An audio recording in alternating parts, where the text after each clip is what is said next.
The wind had a sharp bite that morning. Boone Callahan didn't feel it much. Not really.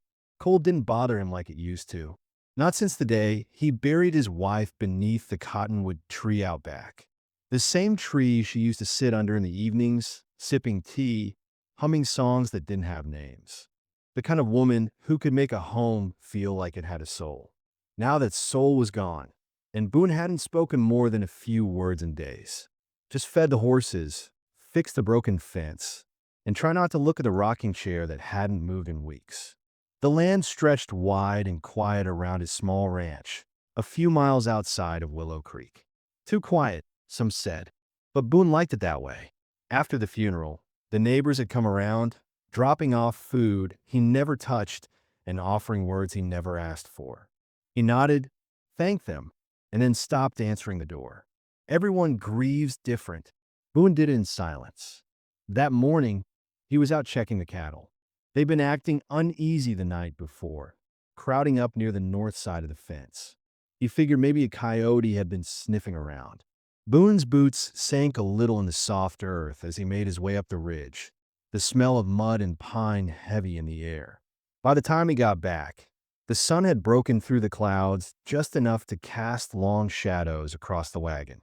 And that's when he saw her. She was sitting on the wagon steps like she didn't know where else to go. Dress torn at the sleeve, dirt on her face, arms wrapped around her belly, like she was afraid it might fall apart. Pregnant, maybe 7, 8 months by the look of her. Her boots were too big, like she'd taken them off a dead man, and kept walking. There was blood on the side of her dress, dried brown and crusted. Not fresh, but not old either. Boone stopped a few feet away, his hand resting on the butt of the rifle slung over his shoulder. "You lost?" he asked, voice low and gravel-thick from disuse.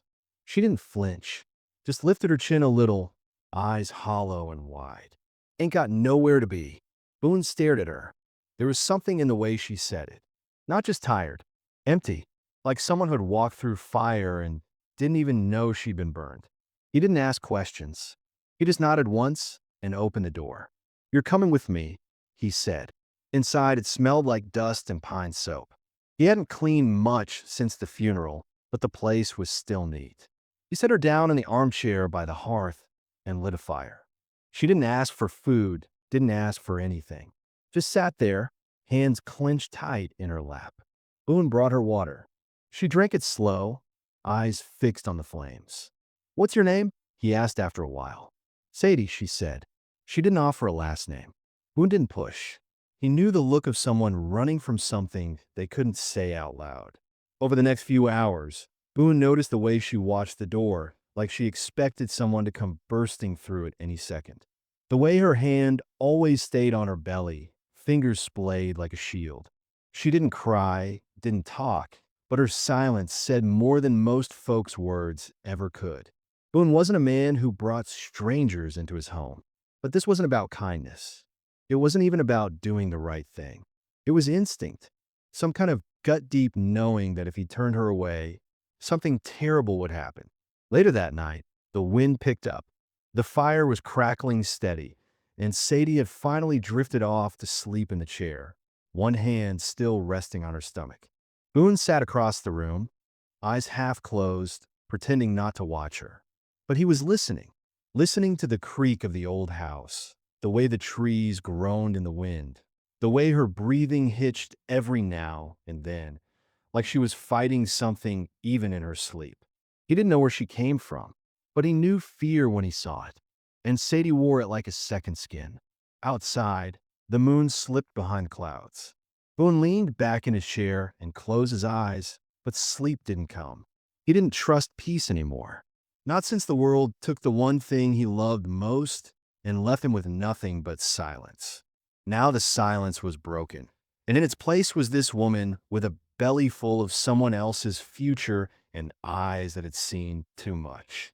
He didn't know what tomorrow would bring, but for tonight, he'd keep the fire burning. He'd listen for footsteps that might come too close. And he'd wait, not for hope. Hope was a fool's game. He was waiting for the truth.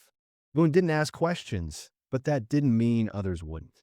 3 days passed before anyone in town noticed Boone, was making supply runs again. He'd stayed away after the funeral, barely nodding to the shopkeeper or the postman. But now he was coming back into town, quiet, deliberate, and buying more than usual. Canned peaches, flour, soap, medicine for nausea. Folks whispered. Willow Creek was small, the kind of place where people didn't need to know to guess and didn't need proof to judge. But no one said anything outright. Boone had a way about him that discouraged curiosity. The first one to knock on Boone's door was Etta May. She'd been his late wife's closest friend, too nosy for her own good, too kind to stay away. She brought fresh biscuits and asked about the sick mare Boone had mentioned in town. He didn't let her in. Sadie had heard the whole thing from the window, half hidden behind the curtain. When Boone came back into the kitchen, she was standing there with that tight, closed-off look she wore like armor. "She knows," Sadie said. "No, she suspects," Boone corrected. "And she won't stop until she finds out." Sadie nodded, arms crossed over her chest. The sleeves of the clean shirt Boone gave her were rolled up, her hair tied back with a string of rawhide. She looked stronger than when he found her, but still like a woman with one foot in the past. Boone didn't ask why she'd ended up on his wagon steps, but she'd started talking anyway. Not all at once, just pieces. Her husband was a drifter with a silver tongue and fists that came fast when he drank. He hadn't wanted the baby, said she was making him weak. Then one night, after he pushed her down the stairs and left her bleeding, she waited until he passed out and ran. She said he's coming for her, Boone told Etta May later that week, after he gave in and let her through the door. Etta glanced toward the back room where Sadie was lying down. "And you believe her?" Boone looked at her with something that almost passed for a smile. "I've seen enough to know the truth when I hear it." Etta stayed a while, mending a curtain that had torn in the wind. She watched Boone like she was trying to see what the loss of a wife and the arrival of a stranger had done to him. He wasn't the same man he'd been. Not colder, not exactly. Just worn thin in a way you couldn't patch up. When she left, she didn't say anything more about Sadie. But Boone knew it was only a matter of time. Then came Sheriff Langdon. The next few weeks passed in a strange sort of rhythm. Boone fixed the fence, tended the animals, brought in firewood. Sadie swept floors, mended clothes, helped cook. Neither of them spoke much, but something unspoken settled between them, a fragile kind of understanding. He didn't push, and she didn't pretend. But not everyone kept their distance. Silas Brandt, a rancher from 2 ridges over, rode up one evening with a bottle of whiskey and a smile too wide to be friendly. He'd been sniffing around ever since Boone's wife died. Boone didn't like him, but he tolerated him for now. "Word is you got a woman up here," Silas said, pouring himself a drink without being asked. Boone didn't answer. Silas laughed. "Come on, Boone. I ain't judging. Just wondering what kind of woman turns up on a man's wagon steps with nothing but the clothes on her back and a baby in her gut." Sadie stepped into the room, calm and cold. "She's got a name," she said. Silas looked her up and down like she was livestock.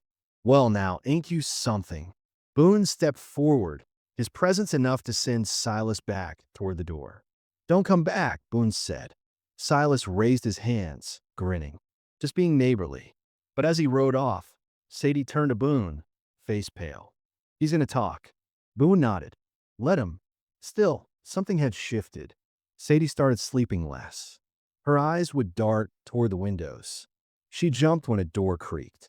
Boone tried to act like things were fine, but the tension was in the walls now, crawling under their skin.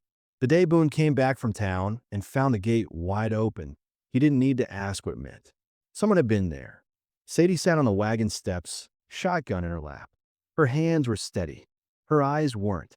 Boone sat beside her, elbows on his knees. "You ever kill a man?" she asked quietly. Boone didn't look at her. "I have." She nodded. "Does it ever stop showing up in your dreams?" "No," he said, "but it stops making you feel like you're still there." That night, she told him the whole story. Her husband, Jeb, had started rough, got meaner with each year. He didn't care that she was pregnant. He said the baby would ruin everything. One night, he came home drunk, angrier than usual. said he was going to make sure the baby never made it into the world. She grabbed the pistol while he was lacing up his boots, pointed it at his back, and pulled the trigger. He dropped, but when she got close, he groaned. She ran before he could get back up. She didn't know if he'd lived, but if he had, he'd be coming. She could feel it in her bones. Boone didn't say much, just stared into the fire. He didn't believe in ghosts, but he'd seen what men like Jeb could survive and what they were willing to do when they had something to prove. Something about Sadie made Boone's own pain quieter. Not gone, but quieter. He wasn't in love. He wasn't trying to fix her. He just didn't want her to feel alone in a world that had already taken too much from her. But Boone had secrets, too. He hadn't just brought her in out of kindness. When he'd seen her that morning on his wagon steps, she looked just like his wife the day they found out the baby wouldn't make it. She'd crumpled into his arms with that same look, raw, broken, terrified. Boone hadn't been able to protect his family before, but now he had someone else to protect, and he'd be damned if he let anyone take her away. The air turned sharp in late October, thick with the scent of dying leaves and the threat of snow. On the outside, life at the ranch hadn't changed much. Chores still got done, the fire still burned each night, and Boone still didn't speak more than necessary. But inside, something was building. Boone felt it in the way Sadie moved, slower than before. Her belly had dropped, the baby coming soon. Her eyes darted toward the horizon more often now, toward the road leading in from the north, the one she never took her eyes off for long. Then the first true sign came. One morning, Boone found a silver coin nailed to his front gate. Clean, shiny, no reason for it to be there, except for one. In some parts of the West, a silver dollar nailed to a gate post was a sign, a threat, a way of saying I know where you are. You next. He pried it off in silence, dropped it in his pocket, and didn't tell Sadie. That same day, he started keeping his rifle closer, leaned by the wagon steps during the day, across his lap when he sat by the fire at night. He wasn't sure if Sadie noticed, but she stopped asking him why he looked so tired in the morning. Etta May returned 3 days later, this time not with biscuits, but with a face tight with worry. She didn't bother with the wagon. She marched inside without knocking and closed the door hard behind her. You heard what happened down by Harlan's place? She asked. Boone stood still, silent. Some fella passed through, said he was heading west, looking for his runaway wife. That's what he called her. Told Harlan he'd pay good money for anyone who'd seen a young woman, pregnant, small scar on her chin, brown hair. Said she stole from him. Said he wanted her back. Sadie, listening from the hallway, felt her legs weaken. Boone didn't blink. Did he leave a name? Jeb. Jeb Caro. Said he'd be back through in a few days. Sadie gripped the doorframe, her breath caught in her chest. He was alive. He'd found her trail. Etta turned to her, eyes flicking over her swollen belly and pale face.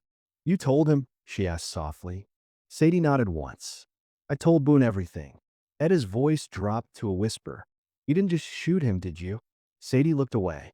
Boone stepped forward. Doesn't matter. It does if the law is behind him. Boone shook his head. The law's not behind a man like Jeb. He's got fists, not friends. He's looking for control, not justice. Still, they knew something had changed. Jeb wasn't a ghost anymore. He had a name, a face, and a path, and it was heading straight toward them.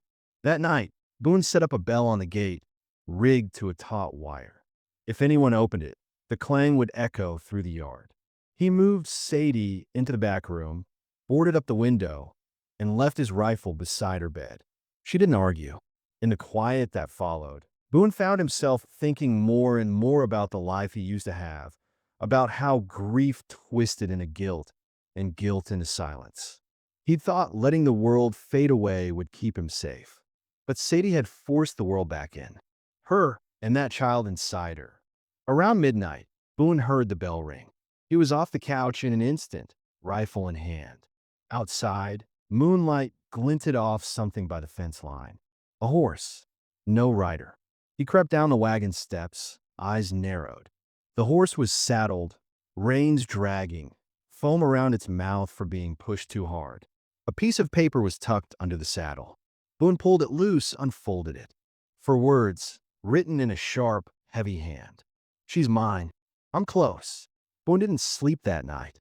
Sadie sat beside the fire, silent, arms wrapped around her belly like armor. Neither of them spoke. There was nothing to say. The next morning, Silas Brant returned. He didn't come alone. He brought two men Boone didn't recognize, tall, lean types with hard eyes and twitchy hands. They stayed by the horses while Silas walked up, hat in hand, smile crooked as ever. Heard there's been some trouble, Silas said. Thought maybe you could use a little help. Boone didn't move. Don't recall asking. Now, Boone, I know you got pride. But this fella, this Jeb, he ain't gonna stop just 'cause you glare at him. Man's looking for blood. Boone stepped closer. And what's it to you? Silas's smile widened. He made me an offer. Said if I help bring her in, I get the horse. And $500. That's a lot of money, Boone. Lot of money for a man with debts. Boone raised the rifle slowly, barrel angled down, but ready. You come through that gate again, I'll bury you. Silas didn't flinch, but something in his face went cold. You got a good heart, Boone. Shame it's gonna get you killed. He left, and the two strangers followed without a word. Boone waited until their dust trail faded into the hills before turning back to the house. Sadie stood in the doorway, face pale. He's paying people to find me. Boone nodded. He'll pay more. That's what men like him do. They throw money at the world until it gives them what they want.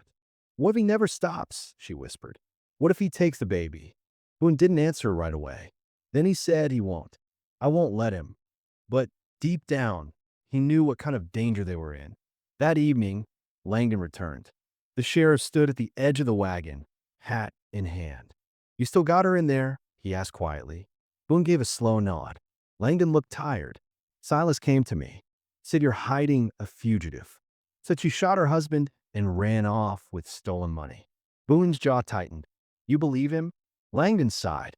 Doesn't matter what I believe. There's a bounty posted now. Official. Name, description, everything. Came from on the mail stage. $50 alive. 25 dead. Sadie's knees gave out, and she sat hard on the floor, head in her hands. Langdon rubbed the back of his neck. I can give you a day. After that, if someone else finds her here, there's nothing I can do. He left without another word. Boone closed the door and locked it. Everything was spinning out of control.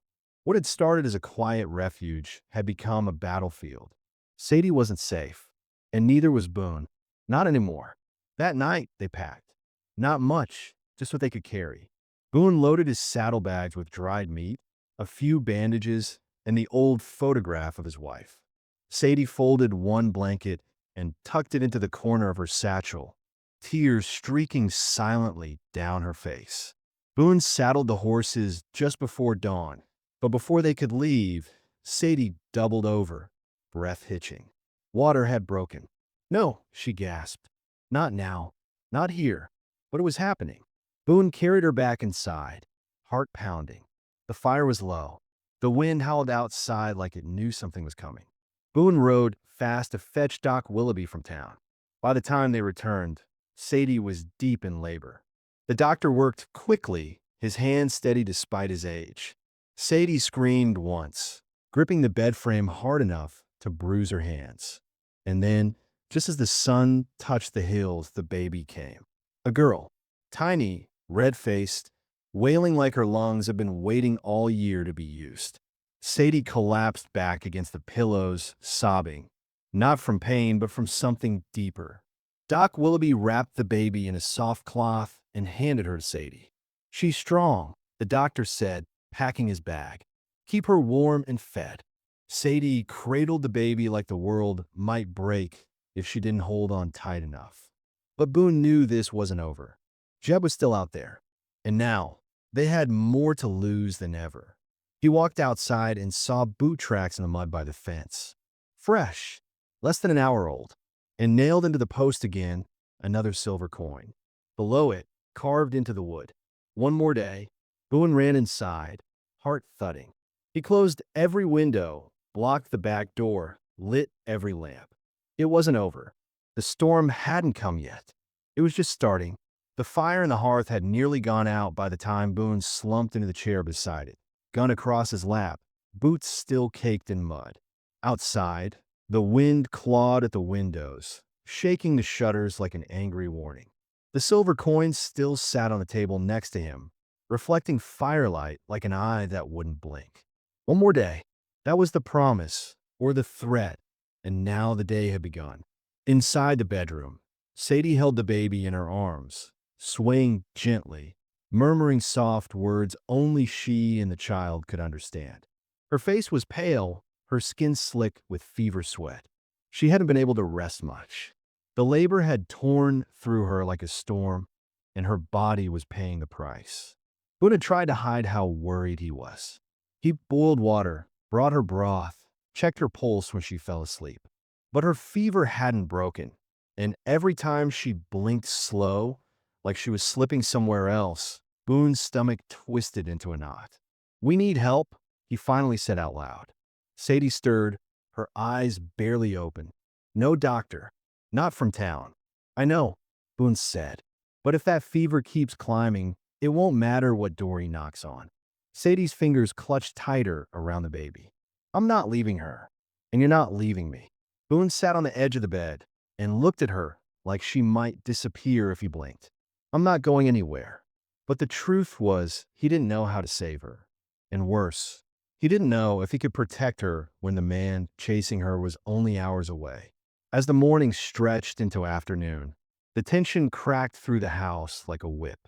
Every sound, the creak of the floorboards, the snap of wood in the fire, set Boone on edge. He couldn't tell if the noise was inside the house or coming from the woods.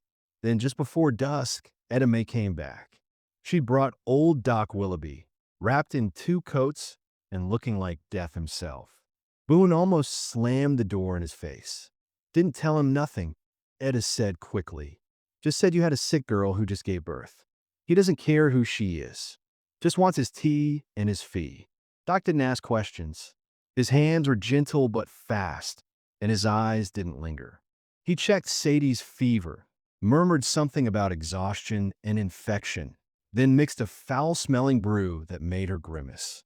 The baby, at least, was strong, tiny but healthy. "She needs rest," the old man said, "and quiet, and no surprises." Boone didn't say a word, but his eyes flicked to the door like he expected it to fly open any second. As night fell, Etta pulled Boone aside, her voice low. "Langdon came by my house this morning. Told me someone's been asking about you. About the girl." Boone's jaw tensed. "Jeb." Etta nodded. "They say he's already passed through Hollow Ridge." "That's less than 10 miles, Boone." Boone scrubbed a hand over his face, feeling the weight of it all press into his bones. "I should have taken her further." "You still can't," Etta said gently. "Not now. She's too weak, and that baby's too new." Boone leaned against the wall, staring into the darkened hallway. "Then I guess I make my stand here." Etta touched his arm. "Don't get yourself killed for something you don't understand." But Boone did understand. Maybe not all the details, but he knew what it meant to have someone count on you, to have no one else in the world who would. That night, Boone didn't sleep. He sat near the door, rifle across his knees, every lamp burning. The shadows danced along the walls like they were waiting for something to come through. Sadie dozed on and off in the back room, the baby tucked beside her, both of them too quiet for Boone's comfort. Near midnight, someone whistled from the woods. 3 notes. Low, slow. Boone stood, blood freezing in his veins. He moved to the window and saw nothing but trees. Then another whistle. Closer. He grabbed the lantern, stepped onto the wagon steps, and aimed the rifle toward the darkness. Silence. Then a voice. "You don't have to die tonight, Boone. Just hand her over." Boone's grip tightened. "I'll die before I let a man like you touch her again." A laugh. Cruel. Confident. "I thought so." Then gunfire. The first shot missed the wagon steps by inches. Boone dug behind the railing, heart pounding, ears ringing. Another shot tore through the top window pane. From inside, Sadie screamed. Boone crawled toward the door, kicked it open. "Get down. Stay with the baby." He grabbed more rounds from the crate by the stove and fired blindly into the woods, hoping the noise would scare them off. But Jeb wasn't a man who scared easy. Boone knew that now. It wasn't just Jeb. There were at least two others, probably Silas and one of the ranch hands. Cowards who'd been bought cheap. The siege lasted an hour. Boone managed to wing one of the men, judging by the scream he heard after a close shot. But then everything went quiet again. Boone waited, rifle ready, breath shallow. He peeked out the window and caught sight of movement, someone circling around the barn. They were trying to trap him inside. Cut off his view. Boone rushed to the back door, flung it open, and fired. The figure collapsed with a grunt. He didn't get time to celebrate. A heavy weight slammed into his side. Jeb. Boone hit the ground hard, the rifle knocked away. Jeb landed on top of him, fists flying. You think you can steal what's mine? Jeb spat, his breath rancid with whiskey. You think you get to protect her now? Boone blocked one punch, landed his own. The two men rolled, fists meeting flesh, blood mixing with dirt. You left her for dead, Boone growled. She was dead to me, Jeb snarled. Soon as she ruined my name, my money, my freedom. Boone surged upward, knocking Jeb off balance. He reached for the knife, strapped to his boot. Jeb moved faster. Boone felt the blade pierce his shoulder. Hot, sharp pain blooming through him like fire. He roared and slammed the butt of his fist into Jeb's jaw, sending him staggering. Then Sadie's voice. Don't. She stood in the doorway, barefoot, blood staining the hem of her nightgown. One arm cradling the baby, the other holding Boone's rifle. Step away from him, she said. Jeb turned, smiling like a man who thought he still had the upper hand. You won't shoot me. You're right, she said, and she pulled the trigger. The shot hit Jeb in the leg. He dropped with a howl. Boone lunged forward, grabbed the knife from the dirt, and pressed it to Jeb's throat. But Sadie shook her head. No more killing, she whispered. It ends now. Boone looked down at the man who had haunted her dreams, threatened their lives, and nearly destroyed everything. His hands trembled. Then he let the knife fall. By morning, Langdon arrived with a deputy. Jeb was bound and bleeding, but alive. Silas, too, crawling from the tree line with a busted arm and a mouth full of curses. Langdon surveyed the mess, then turned to Boone. Still say you don't know how to pick him? He muttered. But you picked the right side this time. Sadie sat on the wagon steps, baby asleep on her chest, eyes rimmed red but dry. Langdon tipped his hat to her. We'll take him. Law's got no use for cowards. They left with the prisoners just as the sun broke across the sky. Inside, Boone collapsed onto the floor, shoulder bandaged, ribs aching but alive. Sadie came to sit beside him, quiet. The baby stirred in her arms. Boone looked at them both and asked, What now? Sadie didn't answer right away. Then she said, Now we breathe. Boone nodded. That's a start. And as the light poured in through the windows, washing away the shadows, Boone realized something he hadn't let himself feel in a long, long time. He wasn't alone anymore. The morning after the attack settled in quiet and strange. There was no gunfire, no shouting, no fear riding the wind, just stillness, broken only by the cooing of Sadie's baby and the soft groan of Boone's boots against the wooden floor. The house still smelled of gunpowder and sweat, and bloodstains marked the wagon steps like ghosts refusing to leave. But Jeb was gone. Silas, too, hauled off by Langdon's men, battered and beaten but breathing. Sadie hadn't slept. She sat by the fire, her eyes on the baby in her arms. The infant girl squirmed against her chest, tiny fists curling with life. Boone watched from the doorway. His bandaged shoulder throbbed, his ribs ached, but none of that mattered now. The worst was over, or so he thought. Why didn't you shoot him in the chest? Boone asked quietly. Sadie looked up, her expression unreadable. Because I wanted him to live. Boone's brow furrowed. I wanted him to feel helpless, she said, voice steady. I wanted him to know what it's like to be at the mercy of someone stronger. And I didn't want to carry his death with me for the rest of my life. There was no pride in her voice, just exhaustion, and something deeper, something darker. Boone walked toward her slowly, and knelt beside the chair. He's not coming back. That part of your life is finished. Sadie met his eyes. You don't believe that? Not really. Boone didn't answer. Outside, the sun cast long shadows across the pasture. The land had never looked so big and so uncertain. By midday, Etta May came again, this time with a basket of bread and a face pale with worry.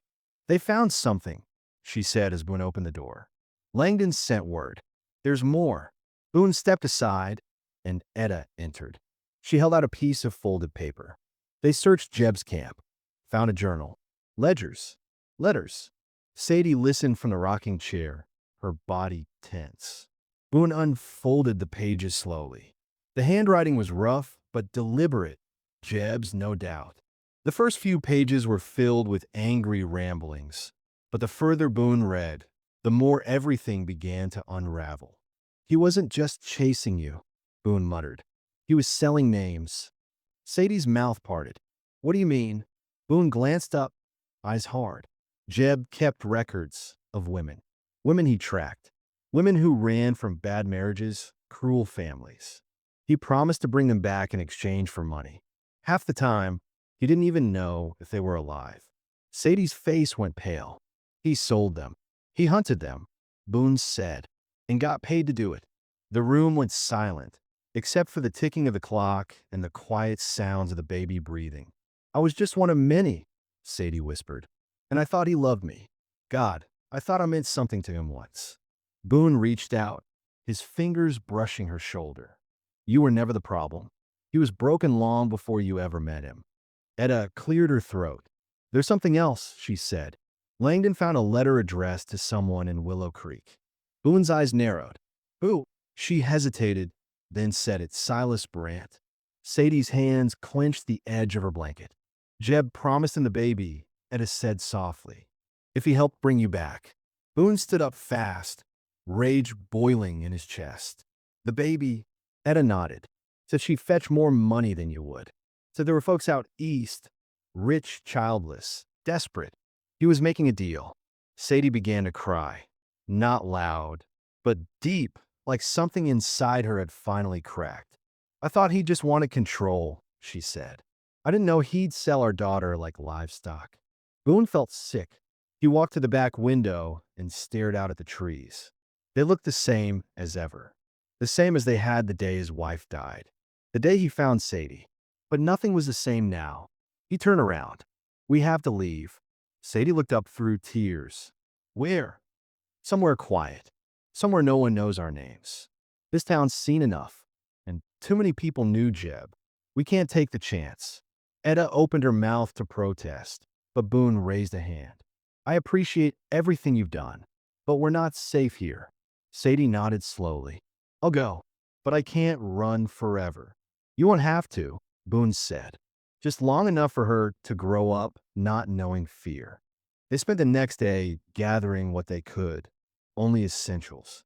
Boone sold what little livestock he had left. Etta helped arrange forged papers for the trail. Nothing fancy, just enough to get them through the next few towns without questions. By nightfall, everything was packed. That night, Boone and Sadie sat by the fire one last time.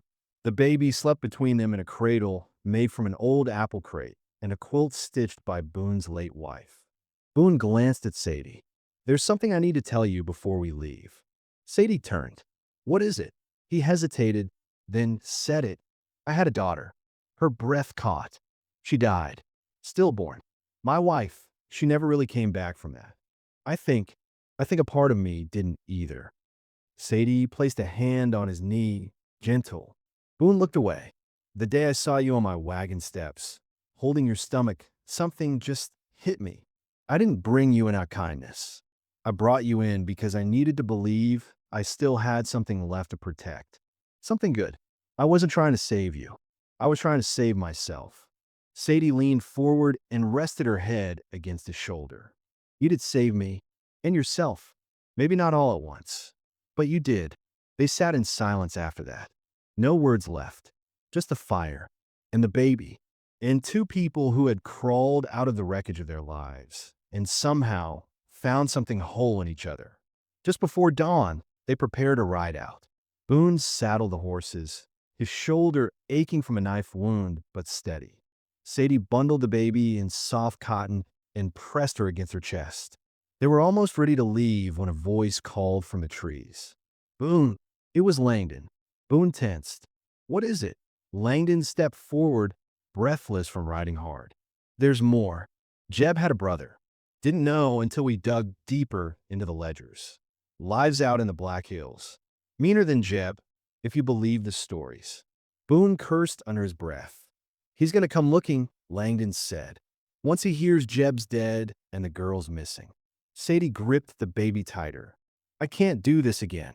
Boone looked at Langdon. Then you need to make it so we disappear. Langdon nodded slowly.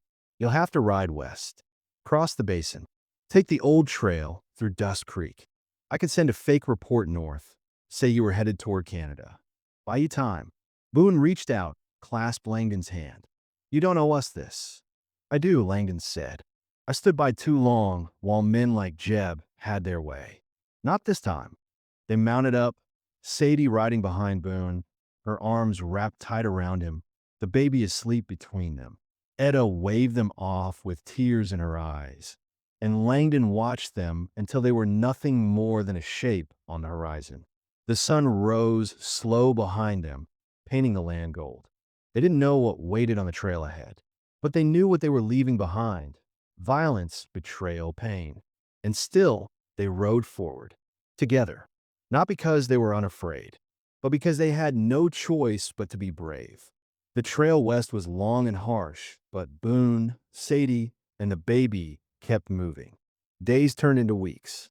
They passed through small towns under fake names, stayed off main roads, and never lingered long enough to be remembered.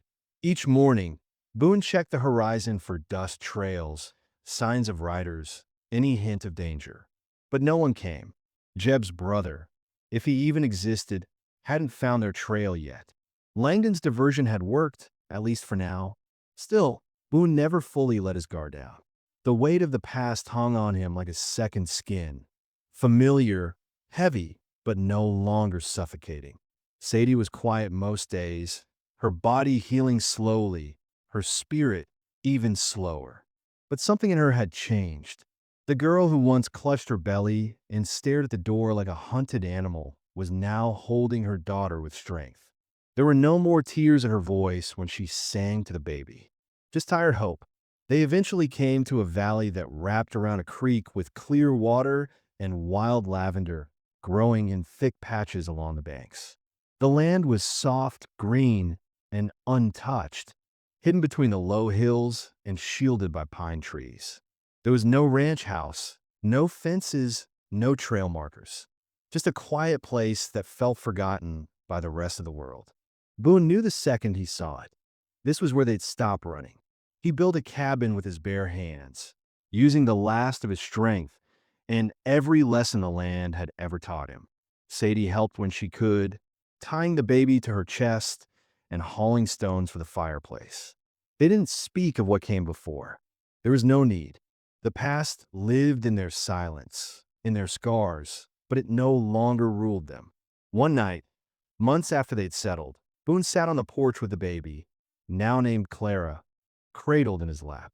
She had her mother's mouth, but her eyes were deep brown like his wife's had been.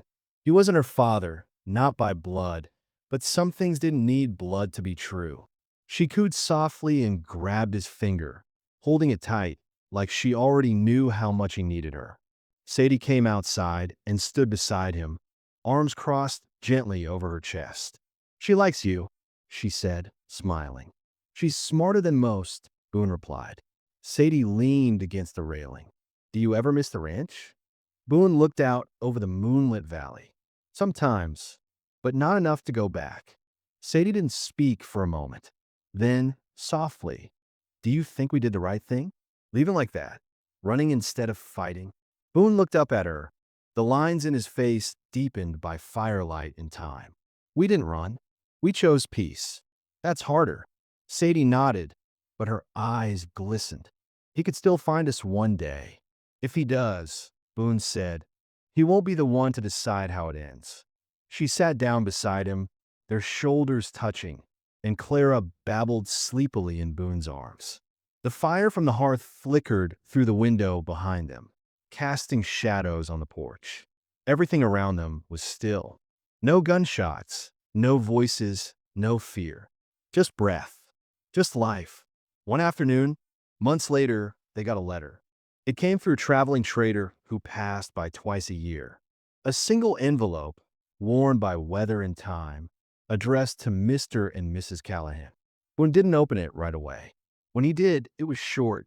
A single page. Langdon's handwriting.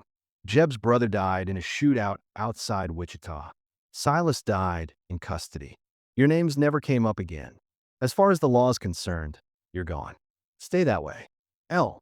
Boone folded the letter slowly, staring at the words as if they might vanish. Sadie came and read it over his shoulder. She didn't speak, but a breath left her chest that sounded like something breaking free. That night, they celebrated with a pie Sadie made from wild blackberries. Boone brought out an old bottle of whiskey he'd saved from a move. They drank by the fire, Clara asleep in her crib, her soft breaths the only sound in the room. I thought peace would feel different, Sadie said. How so? Boone asked. I thought it would feel lighter. But it's not. It's still heavy, just not cruel. Boone nodded slowly. It's not about losing the weight. It's about learning to carry it. Sadie looked at him, eyes soft. You still miss her, don't you? Boone didn't lie. Every day, Sadie reached out and took his hand. I think she would have liked Clara. She would have loved her, Boone said. And she would have loved you. The next spring, Clara took her first steps on the porch Boone had built with his own hands.